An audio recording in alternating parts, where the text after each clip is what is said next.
El sendero GR130, llamado Camino Real de la Costa y Medianías, conecta los 14 municipios de La Palma por antiguos caminos de comunicación entre poblados.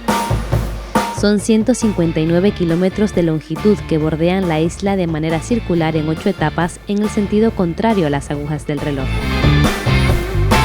El tramo norte, que parte desde Barlovento hasta Garafía, alberga las tierras más aisladas, los barrancos más profundos y un paisaje que hipnotiza a cualquiera que lo cruce. Pero más allá del encanto natural, este sendero también tiene una razón y está lleno de historia.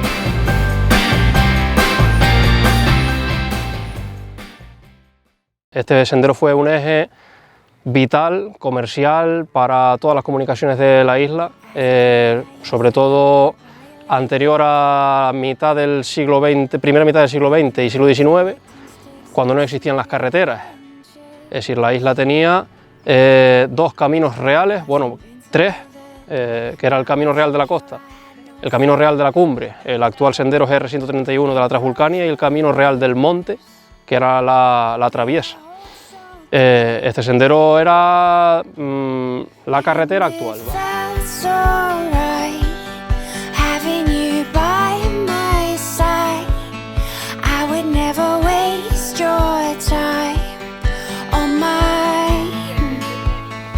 Estos caminos reales, muchos de ellos eran caminos aborígenes que fueron luego transformados, adecuados más hacia el uso cotidiano en la época del rey Alfonso XIII, por eso de camino real, caminos del rey. Esos empedrados fueron hechos en esa época. Mayoritariamente, ¿por qué?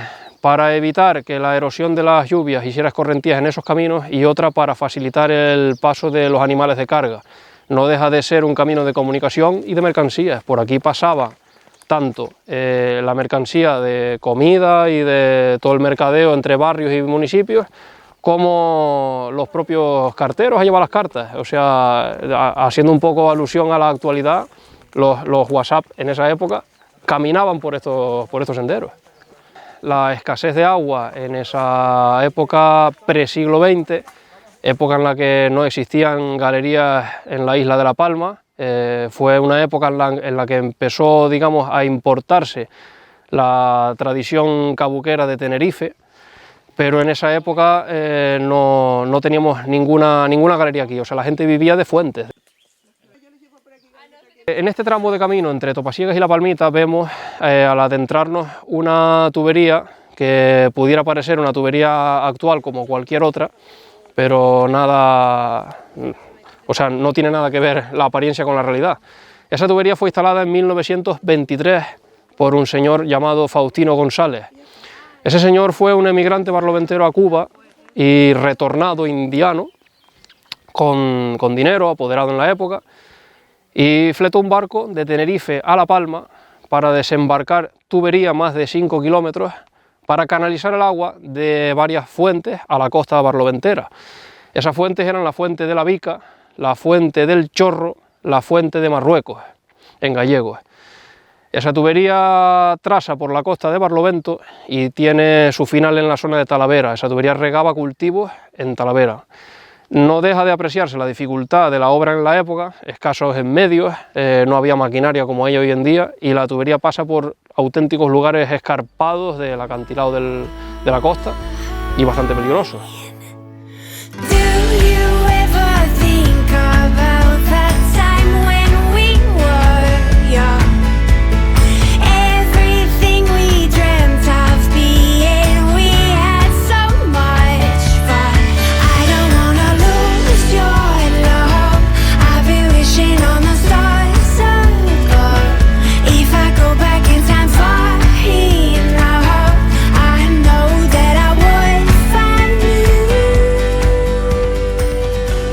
El tramo norte del Camino Real de la Costa y Medianías es más que el sendero que era antiguamente lo que hoy son nuestras carreteras e infraestructuras. También es un museo al aire libre. Desde que salimos del casco urbano de Barlovento, envolviéndonos nada más salir en un gran bosque de dragos, que es el bosque de la Tosca. Es la concentración de dragos más importante de toda Canarias. Fuentes de agua, varias eras de trilla, de trigo, de cereales. Podemos encontrarnos varios iconos etnográficos como son las cruces que vemos en muchos caminos. Esas cruces tienen un significado, y es que antiguamente en el barrio de Gallegos y en el barrio de La Palmita, Topasiegas, no existían cementerios. Los fallecidos que morían eran enterrados en la iglesia de Barlovento, en la iglesia del Rosario, y más recientemente en el antiguo cementerio. Esos fallecidos eran transportados en cajas por este camino. Esas cruces marcaban lugares de descanso. No podían llegar a lo mejor en el mismo día, pero paraban a descansar, y muchas de esas cruces llevan nombres de esos fallecidos.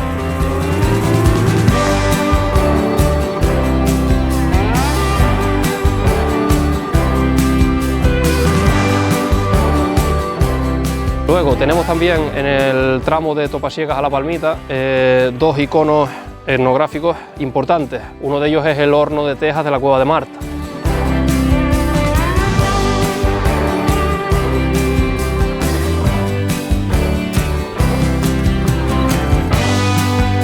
Antiguamente en esta zona había varias fuentes bastante abundantes en agua, entre ellas la fuente de la Vica, la fuente de Marta, y aparte de eso había un terreno llamado Salón, que no deja de ser un sedimento volcánico antiguo, antiguas cenizas volcánicas ya convertidas en suelo, de color rojo, que se utilizaba para esto mismo, para hacer la teja. Tenía que haber agua y tenía que haber salón. Entonces, en este sitio llamado Cueva de Marta, donde está este horno, como vemos, tenemos un gran acopio de tejas. Todas las casas del barrio o del Pago, como se suele decir, de Topasiegas y La Palmita, casi todas fueron hechas con teja creada en este horno. La formación de las tejas, mayoritariamente, se hacía con moldes, pero a veces pues no se disponía de ellos. Era una época de bastante miseria, estamos hablando del siglo XIX, y muchas veces los alfareros que hacían las tejas recurrían muchas veces a su propio cuerpo para moldearlas. Es bastante curioso, no deja de ser un antebrazo. Muchas veces moldeaban las tejas con los antebrazos de los hombres de mayor corpulencia, ante la falta del molde de la teja.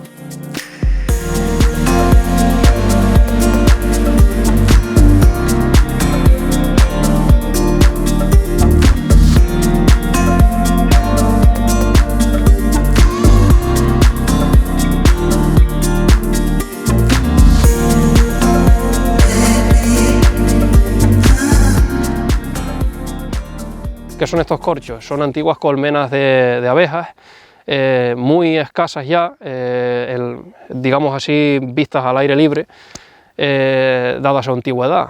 Eran fabricados mayoritariamente o bien de tablas de tea, de una madera que digamos no se corrompiera, o de tronco de drago vaciado, por eso llamado corcho. Cortaban el tronco de drago, vaciaban por dentro y adecuaban por medio de una cruz para que las abejas, digamos, edificaran su hábitat. Cuando nos adentramos en Franceses, que ya estamos pasando al municipio vecino de Garafía, nos adentramos en el barranco hacia la zona de La Fajana. El GR pasa por una zona concreta en la que se encuentra muy cerca la zona de Laurisilva a menor altura de las Islas Canarias, a más baja cota. También tenemos varios grabados aborígenes en la zona subiendo hacia el tablado, canalizaciones también de agua antiguas que, como verán, en la costa de Franceses hay platanera. Pues esa platanera, que el plátano lleva mucha agua de riego, esa platanera se riega con agua de la cumbre de Franceses, también tendida, no recuerdo el año, pero hace más de 100 seguro, que es de unos manantiales llamados Ríos de los Moriscos.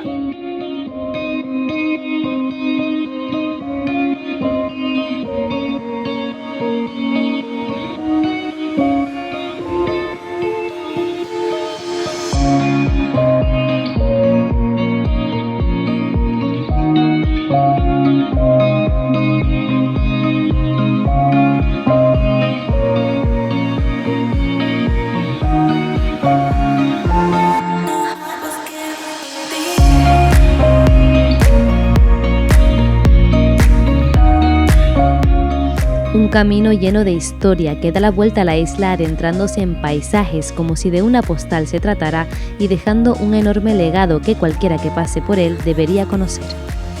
Este es un sendero para mí de los más bonitos de la isla. Todos son bonitos, todos tienen su encanto, pero el Camino Real de la Costa por la parte norte, la verdad que deja sin hipo al que pasa por él.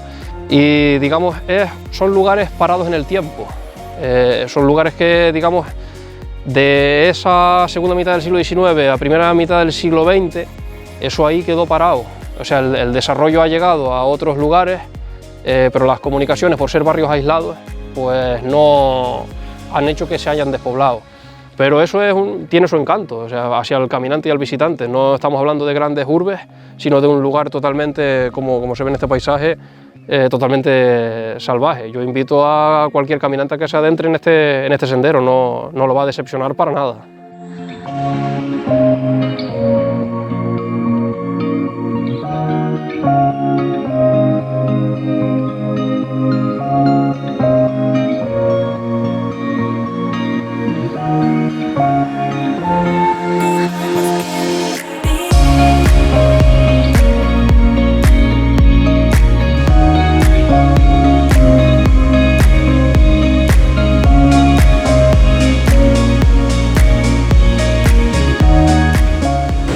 Y así, pateando la palma, llegamos hasta la costa de Franceses, en el municipio de Garafía, donde damos por terminado este tramo del sendero GR 130, que da la vuelta a la isla y que hemos comenzado en Barlovento, desde donde hemos podido conocer sus hermosos paisajes y también gran parte de su historia y su valor etnográfico. Y así lo seguiremos haciendo, recorriendo el resto de la isla y conociendo todas las historias que albergan sus senderos.